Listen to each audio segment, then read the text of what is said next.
जम्मू कश्मीर के पहलगांव में हुए आतंकी हमले में जान गंवाने वाले मृतकों के शव उनके घर पहुंच चुके हैं। आतंकी हमले में मारे गए कानपुर के शुभम द्विवेदी का पार्थिव शरीर उनके पैतृक घर पहुंचा तो कोहराम मच गया। वहीं देश के अलग अलग राज्यों में सभी के शव उनके घर पहुंच गए हैं, जहां उनका अंतिम संस्कार हो रहा है।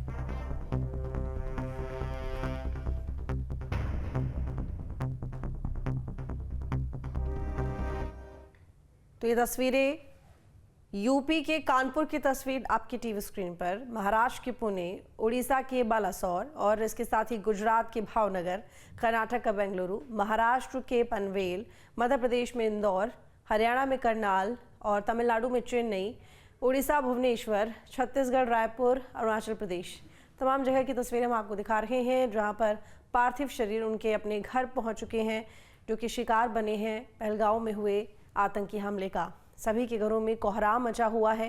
अंतिम संस्कार की प्रक्रिया चल रही है और देश गम में डूबा हुआ है।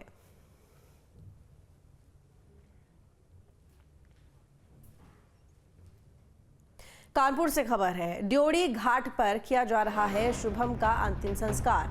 राजकीय सम्मान के साथ किया जा रहा है अंतिम संस्कार। शव यात्रा में जन सैलाब उमड़ा हुआ है। सीएम योगी ने शुभम को श्रद्धांजलि दी है। तो राजकीय सम्मान के साथ में अंतिम संस्कार किया जा रहा है शुभम द्विवेदी का। कानपुर से ये बड़ी खबर, जहां पर ड्योढ़ी घाट पर शुभम द्विवेदी का अंतिम संस्कार हो रहा है। राजकीय सम्मान के साथ में अंतिम विदाई, अंतिम संस्कार। शव यात्रा में जन सैलाब उमड़ा है और सीएम योगी ने शुभम को श्रद्धांजलि दी। सीएम योगी जो कि परिवार से मिलने के लिए पहुंचे, ढांढस बंधाया और इसके साथ ही उन्होंने दिलासा भी दिया और भरोसा दिलाया कि इस मामले को लेकर सरकार सख्त कार्रवाई जरूर करेगी। और इसके साथ ही जो फिलहाल सीसीएस की बैठक में फैसले लिए गए हैं, उनको लेकर भी मुख्यमंत्री योगी आदित्यनाथ ने जिक्र किया। तो बता दें आपको कि शुभम द्विवेदी जब घुड़सवारी कर रहे थे अपनी पत्नी के साथ में, उस वक्त उनके पास में जो टेररिस्ट थे वो अचानक से पहुंचते हैं और उनसे उनका नाम पूछते हैं और धर्म पूछते हैं। वो बताते हैं कि वो मुस्लिम नहीं है तो उन्हें गोली से उड़ा देते हैं। ये भी कहा जा रहा है कि शुभम द्विवेदी सबसे पहला टारगेट आतंकवादियों का रहे। अचानक से उनके सामने आ गए और पहले तो शुभम द्विवेदी और उनकी पत्नी को विश्वास ही नहीं हुआ कि कोई आखिर उनका धर्म क्यों पूछ रहा है, इसकी वजह से वो हंसने भी लगे थे। लेकिन तभी आतंकियों ने बिल्कुल सिर से सटाकर शुभम को गोली मार दी और शुभम की मौके पर ही मौत हो गई। पत्नी जो कि अपने पति की मौत को देखकर पूरी तरह से बेसुध हो गई थी। ज्यादा वक्त अभी शादी को नहीं हुआ, 2 महीने बताए जा रहे हैं। हनीमून के लिए गए हुए थे और इसी दौरान ये आतंकी हमले का शिकार हो गए।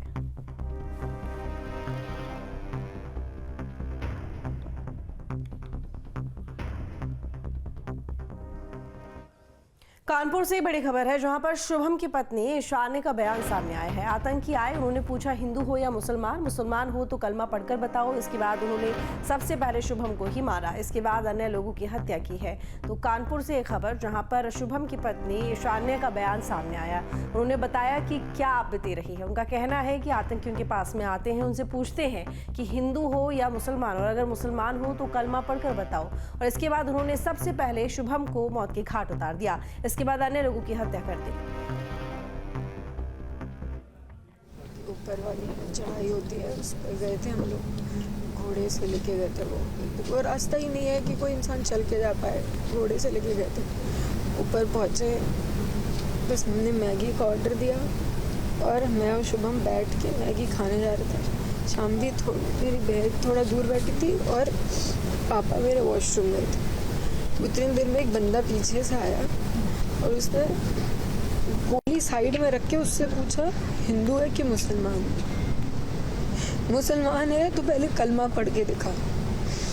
जैसे हमें पता ही नहीं, हम पीछे पलट के देखे हो क्या रहा है, हम उसकी तरफ स्माइल करके पूछे भैया क्या हुआ, यार हिंदू है मुसलमान। मैंने कहा हिंदू, मार दिया, मार दिया। पहली गन उसी पे चलाई, उसके बाद 70 लोगों को मार दिया। क्यों मार दिया? हिंदू मुसलमान करके हमारे पति को मार, बस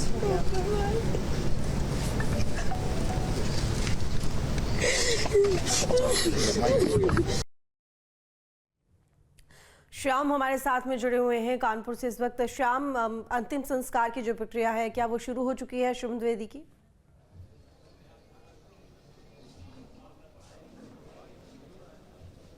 देखिए, आपको बता दें कि सीएम ने जब सांत्वना प्रकट की परिवार वालों से मिले, उसके बाद उनकी अंतिम यात्रा निकाली गई, जिसमें हज़ारों लोग शामिल हुए। बड़ी संख्या में लोगों ने इस अंतिम यात्रा में शामिल हुए और उन्हें अंतिम श्रद्धांजलि दी। साथ ही साथ इस दौरान लोगों में गुस्सा और आक्रोश देखने को मिला। तमाम लोगों ने पाकिस्तान मुर्दाबाद के नारे लगाए और इस दौरान कड़ी कार्रवाई किए जाने की मांग भी की आतंकियों और साथ ही साथ पाकिस्तान पर कड़ी कार्रवाई किए जाने की मांग की। इसके बाद शव यात्रा ढोड़ी घाट पहुंची। ढोड़ी घाट का शमशान घाट पे इस वक्त हम लोग मौजूद हैं और यहाँ पर आपको बता दें कि शुभम को अंतिम विदाई देने से पहले, यानी कि उनको चिता पर बिठाने से पहले, उनको अग्नि लगाने से पहले यहाँ पर उनको राजकीय सम्मान दिया गया, उनको गार्ड ऑफ ऑनर दिया गया और इसके बाद जो आगे की प्रक्रिया है उसे संपन्न किया जा रहा है। उनकी चिता को लगाया गया है और चिता पर उनके पार्थिव शरीर को रखा गया है। थोड़ी ही देर बाद पार्थिव शरीर को आग लगा दी जाएगी। शुभम, जिनका कि जीवन का सफ़र 32 साल में ही खत्म हो गया, 32 साल में खत्म हुआ क्योंकि आतंकियों ने उन्हें मौत के घाट उतार दिया, वो भी तब जबकि उनकी शादी के 2 महीने हुए थे और अपनी शादी को पूरी घटना हो गई। जिस तरीके से उनकी पत्नी का बयान सामने आया वो बेहद शर्म करने वाला है कि आखिर पुलिस की वेशभूषा में पुलिस के ड्रेस पहन करके शख्स वहाँ पर पहुंचे और उन्होंने जैसे मैगी का ऑर्डर दे रखा था, उसका इंतजार कर रहे थे। इस दौरान इस शख्स ने उनसे कहा हिंदू हो या मुसलमान, तो इन्हें लगा कि वाकई में कोई मजाक हो रहा है, क्योंकि कश्मीर के जो हालात हैं वो बेहद सामान्य है। ऐसे में इन्हें लगा हो रहा है क्योंकि कश्मीर के जो हालात हैं वो बेहद सामान्य है। ऐसे में इन्हें लगा कोई मजाक कर रहा है। इन्होंने स्माइल करके जवाब दिया कि हिंदू है। ऐसे में उसने कहा कि कलमा पढ़ करके सुना, उन्होंने कहा हम हिंदू हैं। इतना कहते ही जो शुभम की पत्नी, उनका कहना है कि इतना कहने के बाद ही उन्होंने शुभम को गोली मार दी। मौके पर ही शुभम की मौत हो गई और इसके बाद उनकी पत्नी बेसुध हो गई। और बताया जा रहा है कि शुभम वो पहले शख्स हैं जिन्हें आतंकियों ने वहाँ पर सबसे पहले गोली मारी।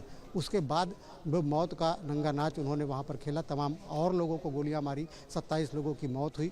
पूरा देश शोक में डूबा हुआ है। फिलहाल हम आपको कुछ तस्वीरें दिखाना चाहेंगे कि हम जिस घाट पर मौजूद है वहाँ पर शुभम को अंतिम श्रद्धांजलि देने के लिए तमाम लोग यहाँ पर आए हुए हैं। आसपास के क्षेत्र के लोग, शुभम को जानने वाले, शुभम से परिचित लोग, उनके परिवार से जुड़े हुए लोग यहाँ पर आए हैं। इसके अलावा तमाम राजनेता भी पहुँचे हैं केंद्र सरकार की तरफ से, जहाँ सांसद रमेश अवस्थी ने उन्हें श्रद्धांजलि दी, तो वहीं प्रदेश सरकार के मुखिया यहाँ पर पहुंचे। उन्होंने शुभम को श्रद्धांजलि दी और इसके बाद देख सकते हैं तमाम लोग यहाँ पर मौजूद है और शुभम। चलिए ठीक है श्याम, लौटेंगे आपके पास में, लेकिन जिस तरीके से अभी शुभम के बारे में बता रहे थे यहाँ पर श्याम कि किस तरीके से पूरा वो मंजर रहा, क्या आपत्ति रही, और शुभम की पत्नी को भी हमने आपको सुनाया कि आखिर किस तरीके से उन्होंने बताया कि उस वक्त क्या सिचुएशन थी और कैसे आतंकवादी वहाँ पर अचानक से आते हैं और वो तमाम पर्यटक जो वहाँ पर आनंद ले रहे होते हैं, पहाड़ी क्षेत्र का घूम रहे होते हैं और उनके सामने अचानक से खूनी खेल शुरू हो जाता है। श्याम हमारे साथ में लगातार बने हुए। श्याम, देखिए, जब हम इन लोगों से सुनते हैं आप बीती, तो उसको सुनकर ही शरीर में सिहरन होती है, आंखों में आंसू आ जाते हैं। इन तमाम लोगों पर क्या बीत रही होगी जिन्होंने अपनी आंखों के सामने वो मंजर देखा और अपने अपनों को खो दिया।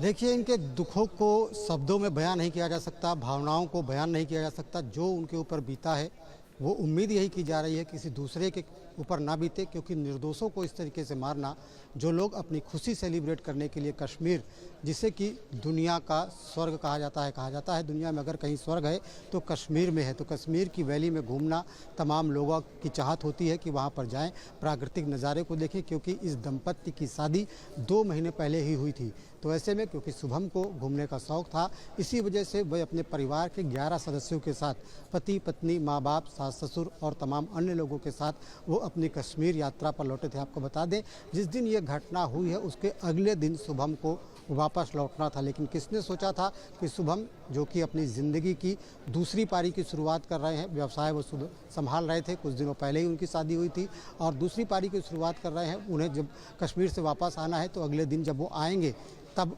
वो कफन में लिपट करके आएंगे, ऐसी किसी ने कल्पना नहीं की थी। यही वजह है कि उनकी पत्नी, जिन्होंने इस मंज़र को अपनी आंखों के सामने देखा, जब वो इसको बताती हैं तो बताते बताते रोने लगती हैं, बेसुध हो जाती हैं। यही वजह है कि बहुत ज़्यादा उन्होंने लोगों से बात भी नहीं की, ना ही मीडिया को के सामने कुछ बयान दिए।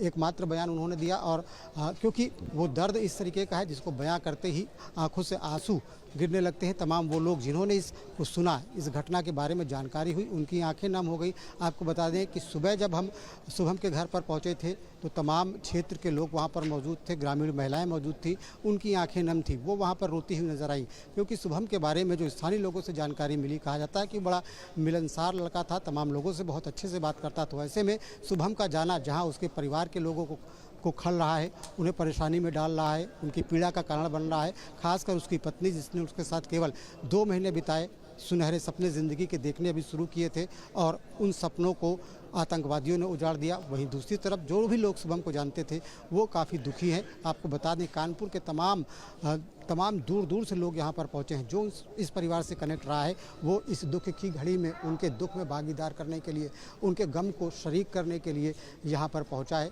एक तरफ जहाँ पॉलिटिकल लोग हैं, आपको बता दें कि भारतीय जनता पार्टी और सरकार के लोग तो यहाँ पर आए हैं, साथ ही साथ कांग्रेस के प्रदेश अध्यक्ष भी यहाँ पर मौजूद हैं, अजय राय यहाँ पर मौजूद हैं, तमाम सियासी दलों के लोग हैं, और इसके अलावा तमाम वो स्थानीय लोग हैं जिनको इस घटना ने झकझोर करके रख दिया है। क्योंकि ये एक ऐसी आतंकवादी घटना है जिसमें आतंकियों ने सेना को पर हमला नहीं किया, देश को नुकसान पहुँचाने की कोशिश नहीं की, बल्कि नुकसान उन लोगों को पहुँचाया जो भोले भाले सीधे साधे लोग थे, जो एक विश्वास के साथ अपने ही देश के एक हिस्से की यात्रा करने के लिए गए थे, और उन्हें इस तरीके से मारा गया। उनका नाम पूछ करके उनकी पहचान उजागर होने के बाद जब पता चला कि ये हिंदू हैं, उन्हें मौत के घाट उतार दिया गया। तो ऐसे में जब लोगों को लग रहा है केवल हिंदू होने की वजह से ही लोगों को कत्ल किया गया है, तो उनमें बेहद गुस्सा, बेहद नाराज़गी भी देखने को मिल रही है। एक तरफ लोगों की आंखों में नमी है, वो गम में है, वहीं दूसरी तरफ उनके दिलों में रोष भी है। लेकिन इन्हीं लोगों को इस बात का यकीन भी है कि शुभम की जान चली गई है, शुभम हमारे बीच में नहीं है, शुभम इनके बीच में नहीं है, लेकिन केंद्र सरकार इसका बदला ऐसे लेगी जिससे आतंकियों की रूह कांप जाएगी। यहाँ तक कि पाकिस्तान को लेकर के भी लोगों में गुस्सा है। जिस तरीके से शुरुआती इन्वेस्टिगेशन में ये बात निकल करके सामने आ रही है कि इस पूरी घटना में पाकिस्तान का भी हाथ है, पाकिस्तान द्वारा पोषित आतंकवादियों ने इस घटना को अंजाम दिया है। तो ऐसे में जो शोक है, साथ में रोष है, तो यही लेकर के तमाम लोग यहाँ पर पहुँचे हैं, और अब लोग अंतिम विदाई दे रहे हैं। शुभम को अंतिम विदाई देने के लिए यहाँ पर पहुँचे हैं। शुभम, जिसकी की उम्र महज 32 साल थी। तमाम आपको बता दें कि शुभम क्योंकि अपने परिवार का इकलौता लड़का था, तो उसके जो परिवार के ऊपर बीता है, जो बीत रहा है, उसे शब्दों में बयान नहीं किया जा सकता। जी ठीक है श्याम, संभव हो सके तो अपने आसपास ज़रा तस्वीरें दिखा सकते हैं वहाँ पर, क्योंकि जाहिर तौर पर तमाम लोग गम में डूबे हुए होंगे, और उनका अपना बेटा, परिवार से जुड़ा हुआ एक सदस्य है, अचानक से यूं आतंकवादियों के हाथों इस दुनिया से चला जाता है। इससे बड़ा दुख और क्या हो सकता है।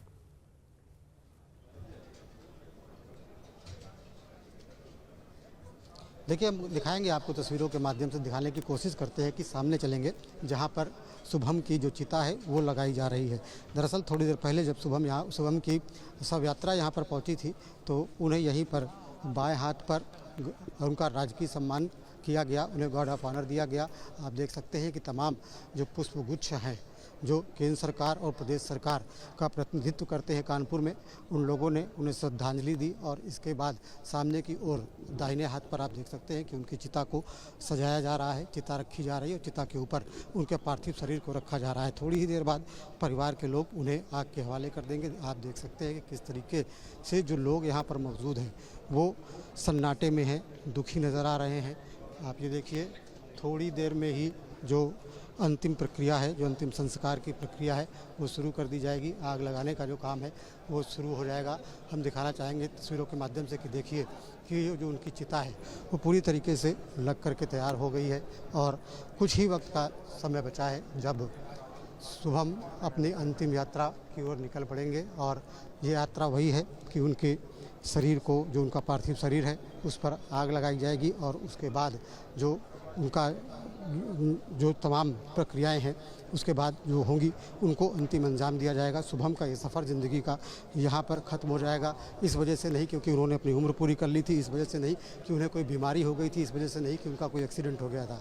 बल्कि इस वजह से कि देश के आतंकियों ने इस तरीके की घटना को अंजाम दिया, इस तरीके की बर्बर घटना को अंजाम दिया, जिसने पूरे देश में रोष की लहर पैदा कर दी है, दुख की लहर पैदा कर दी है। जी बिल्कुल।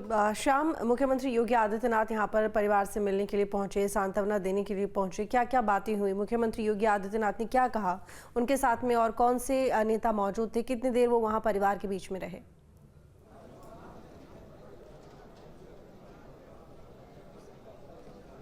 देखिए, सीएम योगी आदित्यनाथ इस पूरे प्रकरण को लेकर के, इस पूरी घटना को लेकर के शुरुआत से ही बेहद गंभीर नज़र आ रहे हैं। प्रदेश सरकार ने इसे बेहद गंभीरता से लिया।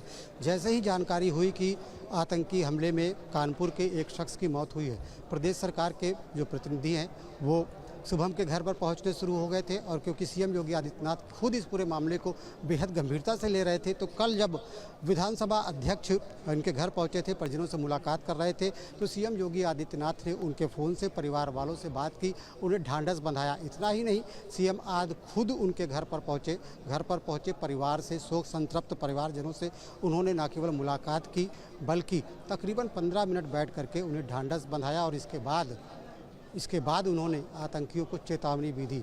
जब वो बाहर आए, मीडिया को संबोधित किया, तो उन्होंने कहा कि आतंकवादियों और पाकिस्तान को ये समझ लेना चाहिए कि देश में अब सरकार बदल गई है, देश में डबल इंजन की सरकार है। ये वो सरकार नहीं है जो आतंकी गुस्ताखी करते थे और उन्हें माफ़ कर दिया जाता था, उन्हें भूल जाया जाता था। अब सरकार ये भूलने वाली नहीं है। जो भी आतंकी हैं उनके फन को कुचलने का काम किया जाएगा, क्योंकि ये जो घटना है वो भारतीय संस्कृति, भारतीय सभ्यता के खिलाफ है। ये बहुत ही बीभत्स घटना है। उन्होंने अपने 5-7 मिनट के भाषण के दौरान बार बार इस बात पर जोर दिया कि जो महिलाएं थीं, जो पत्नियां थीं, उनके पतियों को उनके सामने मारा गया, उनके सुहाग को उनके सामने उजाड़ा गया। ये भारतीय संस्कृति में कतई बर्दाश्त नहीं है, नाकाबिले बर्दाश्त ये चीज़ है और इसका बदला लिया जाएगा। उन्होंने कहा कि निश्चित तौर पर केंद्र सरकार अभी से प्रयास कर रही है और किसी भी आतंकी को बख्शा नहीं जाएगा और कोशिश यही होगी कि इस बार कार्रवाई इस तरीके की हो कि दोबारा ये आतंकी अपना फन ना उठा पाए।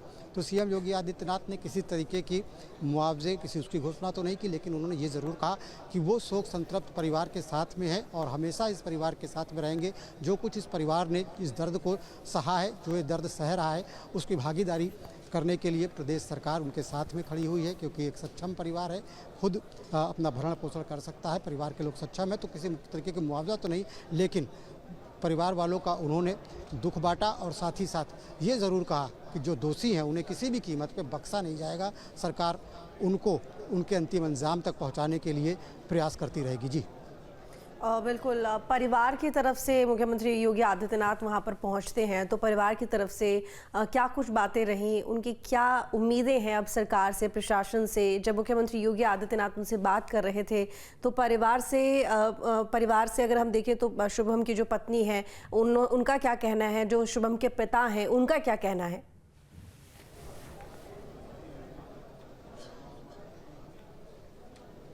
देखिए, शुभम के जो परिजनों से हमारी बात हुई है तो उनका कहना यही है कि जिस तरीके से उन्होंने अपने बच्चे को, अपने लाल को खो दिया है, इस तरीके की घटना देश में अब दोबारा ना हो।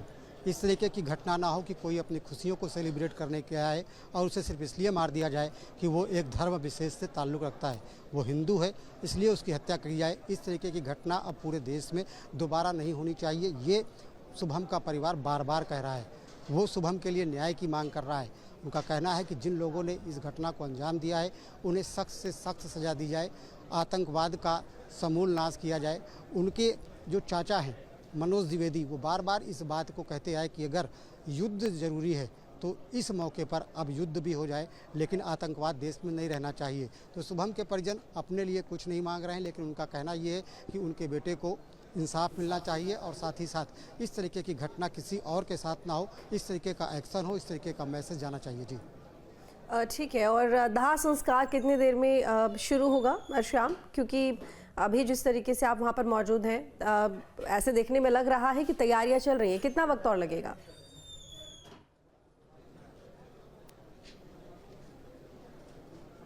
देखिए, दाह संस्कार की अगर बात की जाए तो तैयारियां लगभग पूरी हो गई हैं। कुछ मिनटों में ही दाह संस्कार शुरू हो जाएगा, क्योंकि अंतिम यात्रा निकली, उसमें हज़ारों लोग शरीक हुए। वो 7 तक ढ्योढ़ी घाट तक आए।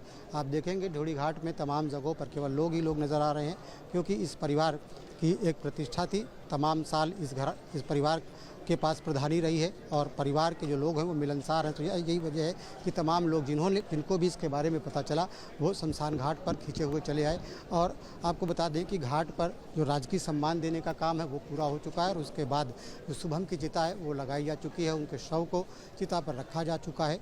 उम्मीद यही की जा रही है थोड़ी देर बाद उनका दाह संस्कार होगा। चंद मिनटों के बाद ये पूरी प्रक्रिया शुरू होगी। और आपको बता दें कि जहां एक तरफ यहाँ सरकार के नुमाइंदे मौजूद हैं, वहाँ बड़ी संख्या में स्थानीय लोग हैं वो इस पल में परिवार के साथ में। हम सामने दिखाना चाहेंगे तस्वीरों में, सामने सांसद रमेश अवस्थी हैं, उनके साथ तमाम परिवार के जो बीजेपी के लोग हैं वो मौजूद हैं। और दाहिनी तरफ जो प्रक्रिया है उसको अंतिम रूप दिया जा रहा है। आप देख सकते हैं कि यहाँ पर जो बीजेपी के विधायक मंत्री हैं वो सब मौके पर फिलहाल मौजूद हैं और परिवार के साथ में इस दुख की घड़ी में घाट तक आए हैं और घाट में भी वो पूरा जो अंतिम संस्कार की प्रक्रिया है उसके होने का इंतज़ार कर रहे हैं। लगातार लोग इस जगह पर मौजूद हैं और हम कोशिश करेंगे बात करने की, जो जनप्रतिनिधि यहाँ पर मौजूद हैं उनसे बात करने की कोशिश करेंगे और प्रयास करेंगे कि वो अपने शब्दों में बताएं कि किस तरीके से इस पूरी घटना ने उन्हें द्रवित किया है। सांसद जी एक मिनट, जो केंद्र सरकार के प्रतिनिधि के रूप में सांसद रमेश अवस्थी जी इस दुख की घड़ी में परिवार के साथ शामिल हुए, उनसे बात करते हैं। सर ये बताइए कि इस पूरी दुख की घड़ी में सीएम भी आए यहाँ पर। इस दुख की घड़ी में पूरी भारतीय जनता पार्टी परिवार के साथ है, पूरा कानपुर उनके साथ है। माननीय मुख्यमंत्री जी परिवार को संवेदना व्यक्त करने के लिए आज आए थे और उन्होंने कहा कि शुभम की शहादत बेकार नहीं जाएगी, उन लोगों को करारा जवाब दिया जाएगा जो एक नज़ीर हो। आज उनका अंत्येष्टि का कार्यक्रम में हम सब लोग, हमारी बहन नीलमा कटारिया जी विधायक, हमारे जिलाध्यक्ष जी, हमारे विधायक राहुल बच्चा सोनकर जी, सांसद लोग, माननीय मंत्री लोग, सभी लोग आज उनके परिवार को सांत्वना दी। आज हम लोग अंत्येष्टि में शामिल हुए। तो अंत्येष्टि है थोड़ी ही देर में, बल्कि हम आपको दिखाना चाहेंगे तस्वीरों के माध्यम से दाह संस्कार की जो ठीक प्रक्रिया है है। श्याम, आप नज़र बनाए रखिएगा। बहुत शुक्रिया आपका।